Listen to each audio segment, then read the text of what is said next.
Vous êtes-vous déjà demandé ce que les familles mangeaient chaque soir avant que la restauration rapide ne soit omniprésente? À l'époque où la cuisine était encore le cœur de la maison, un lieu où les odeurs de nourriture se répandaient et où les rires résonnaient après une longue journée. Les plats des années 1970-1980 ne servaient pas seulement à se rassasier. Ils incarnaient la commodité, l'espoir et un rythme de vie en pleine mutation. Et peut-être que parmi eux, l'un vous rappellera soudainement une soirée très lointaine. 1. Côtelettes de porc au four à la panure croustillante. Dans les années 1970, alors que le rythme de vie devenait plus effréné que jamais, le porc à la panure croustillante cuit au four est apparu comme la solution idéale pour le dîner familial. Il suffisait d'un sachet de chapelure déjà assaisonné, de quelques tranches de porc épaisses et d'un four pour que le repas soit presque prêt. La viande était placée dans le sac, secouée pour que la panure recouvre bien toute la surface, puis disposée sur une plaque et enfournée. Après environ 25 minutes, la croûte devenait d'un brun doré croustillant, tandis que l'intérieur restait tendre et juteux. Pas besoin de graisse, pas besoin de surveiller la poêle. La cuisine restait propre et le dîner était complet. Ce plat n'était pas seulement de la nourriture, c'était le symbole de la commodité de l'époque, quand le dîner devait être rapide mais savoureux. Aujourd'hui, beaucoup se passionnent pour les appareils de cuisson modernes, mais l'excitation d'attendre cette plaque de viande dorée au four existe-t-elle encore? Et vous, vous souvenez-vous de la première fois où vous avez croqué dans cette croûte croustillante? 2. Côtelettes de porc mijotées à la sauce crémeuse aux champignons. Il fut un temps où, lors des soirées de semaine bien remplies, le porc mijoté dans une sauce épaisse aux champignons apparaissait sur la table comme une évidence. La viande était saisie pour être dorée, puis disposée dans un plat à four avec des oignons et des pommes de terre coupées en morceaux. Ensuite, la sauce aux champignons onctueuse était versée directement par-dessus, sans être diluée, avec juste un peu de lait pour lier le tout. Une fois le plat au four et la porte refermée, la cuisine s'emplissait progressivement d'un parfum chaud et familier. Après près d'une heure, la viande devenait si tendre qu'elle se détachait au moindre contact. Les pommes de terre absorbaient toute la richesse de la sauce et le jus devenait velouté, nappant chaque morceau. C'est le genre de plat qui donne l'impression d'être choyé, même si le cuisinier n'a pas passé trop de temps devant les fourneaux.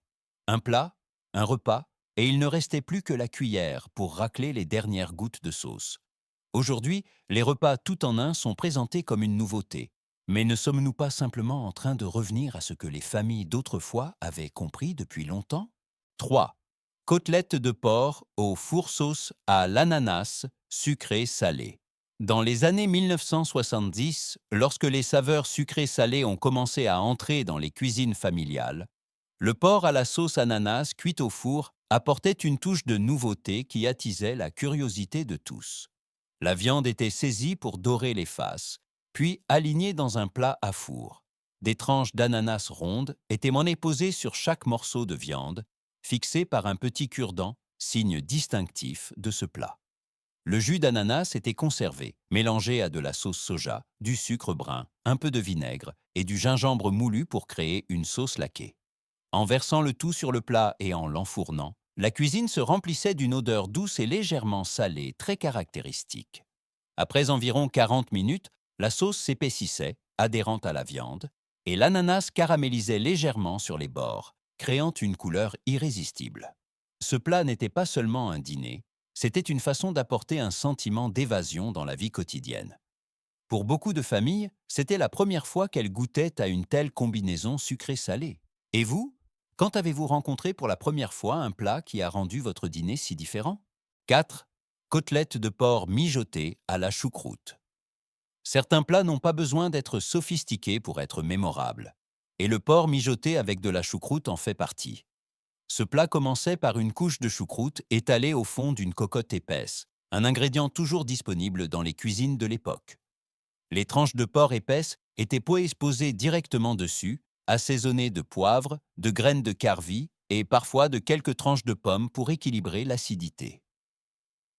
Un peu de bière ou de jus de pomme était versé, le couvercle refermé, et le tout était laissé sur feu doux pendant plusieurs heures. Avec le temps, le gras de la viande fondait, imprégnant progressivement le chou, adoucissant l'acidité vive et créant un bouillon à la fois riche et réconfortant. La viande était si tendre qu'elle se séparait d'un simple geste, et le chou devenait doux et étrangement parfumé. C'était un dîner sans précipitation, destiné aux journées froides ou aux soirées familiales chaleureuses. Un plat rustique qui nourrissait autant le corps que le sentiment de sérénité. Vous souvenez-vous de la dernière fois où vous avez mangé un dîner mijoté, attendant des heures juste pour en savourer pleinement le goût? 5. Côtelettes de porc sauce aigre-douce façon four. Lorsque les saveurs aigres-douces ont commencé à apparaître plus fréquemment dans les repas familiaux des années 1970, le porc à la sauce aigre-douce au four est rapidement devenu un choix familier. La viande était saisie pour marquer les faces, non pas pour la cuire entièrement, mais pour créer un premier arôme. La sauce était préparée avec des ingrédients très courants à l'époque, concentré de tomates, sucre, vinaigre et un peu de sauce soja, parfois agrémentée d'ananas ou de poivron pour la couleur. Une fois la sauce versée sur la viande et le plat enfourné, le tout bouillonnait doucement pour devenir un nappage brillant. Après environ 45 minutes, la viande s'attendrissait, s'imprégnant des saveurs sucrées, acides et salées, créant une sensation à la fois nouvelle et familière. Ce n'était pas un plat complexe, mais il donnait l'impression d'essayer quelque chose de nouveau dans sa propre cuisine. Pour beaucoup de familles, c'était la manière la plus simple d'introduire des saveurs exotiques dans le quotidien.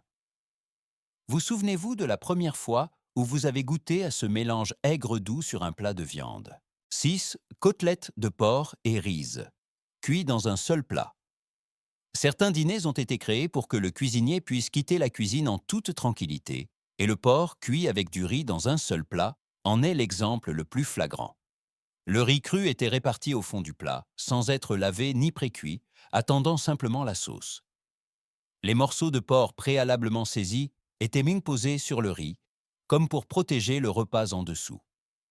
Le liquide était composé de soupe de champignons et de soupe de poulet en conserve, complété par de l'eau ou du bouillon pour couvrir le riz, puis versé directement dans le plat. Une fois scellé avec du papier aluminium et enfourné, tout se faisait presque tout seul. Pendant plus d'une heure, le riz absorbait tout le liquide savoureux, devenant tendre et gonflé, tandis que le porc cuisait lentement à la vapeur et dans la sauce. En retirant l'aluminium, l'arôme qui s'échappait signalait à tous que le dîner était prêt. C'était un plat de confiance, la certitude qu'avec du temps, tout finirait par être parfait. Vous souvenez-vous de cette sensation d'ouvrir le four et de voir un repas complet prêt dans un seul plat? 7. Côtelettes de porc à la sauce à l'oignon savoureuse. Il fut un temps où il suffisait que l'odeur de l'oignon se répande dans la cuisine pour que tout le monde sache que le dîner était proche. Le porc à la sauce à l'oignon commençait par des tranches épaisses dorées dans une poêle beurrée, créant un fond de cuisson brun et savoureux. La viande était retirée et des oignons émincés étaient jetés dans la poêle, s'attendrissant dans le gras restant et absorbant toute leur douceur naturelle.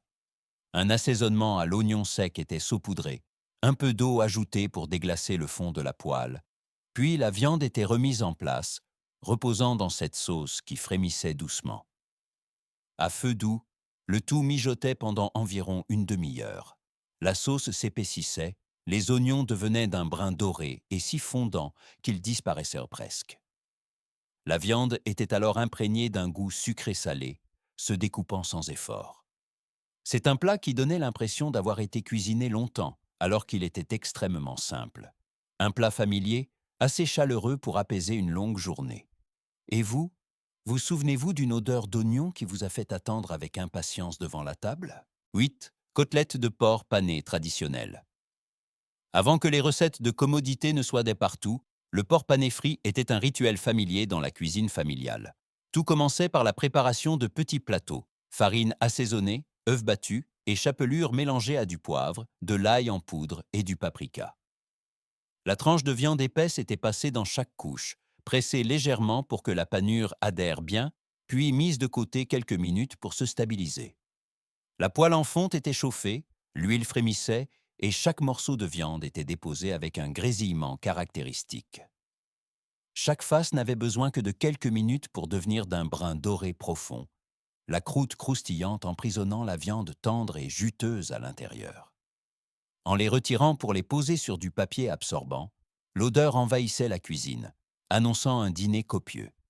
C'était un plat qui demandait de l'attention et de la patience, mais qui offrait en retour une satisfaction indescriptible au moment de croquer dans la croûte. Vous souvenez-vous du son de la viande touchant la poêle chaude? 9.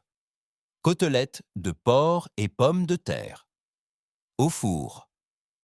Certains repas naissent d'une familiarité absolue, et le porc cuit avec des pommes de terre dans un plat est l'image type des soirées familiales. Les pommes de terre étaient coupées en tranches moyennes, ni trop fines pour garder de la texture, ni trop épaisses pour cuire facilement. Une moitié était disposée au fond du plat, salée et poivrée, puis les morceaux de porc doré étaient posés dessus. Le reste des pommes de terre recouvrait la surface, créant des couches distinctes. La sauce était faite de soupe de céleri onctueuse, avec un peu de lait et de fromage râpé, puis versée uniformément sur tout le plat. Une fois couvert d'aluminium et enfourné, le parfum se diffusait, annonçant un dîner chaleureux en préparation. Après plus d'une heure, les pommes de terre étaient fondantes, gorgées de sauce crémeuse, tandis que le porc devenait tendre et savoureux. En retirant l'aluminium les dernières minutes, le dessus des pommes de terre grillait légèrement. C'est le genre de plat dont on redemande, juste pour prolonger ce sentiment de satiété et de confort.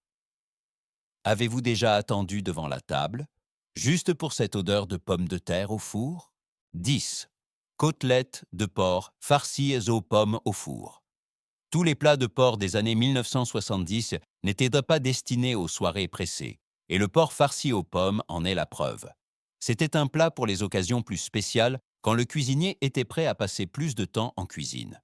Des tranches épaisses étaient entaillées horizontalement pour créer une petite poche. La farce était faite de pommes en dés, de vieux pain, d'oignons, de céleri, parfois de raisins secs, le tout sauté au beurre avec de la cannelle et de la sauge pour libérer les arômes. Cette farce était insérée dans chaque morceau de viande, fixée puis saisie au beurre. Une fois au four, l'odeur des pommes cuites mêlée à celle de la viande créait une atmosphère très différente des plats quotidiens. Après environ 40 minutes, les pommes s'attendrissaient, libérant leur jus qui se mariait au gras de la viande pour une farce sucrée-salée harmonieuse.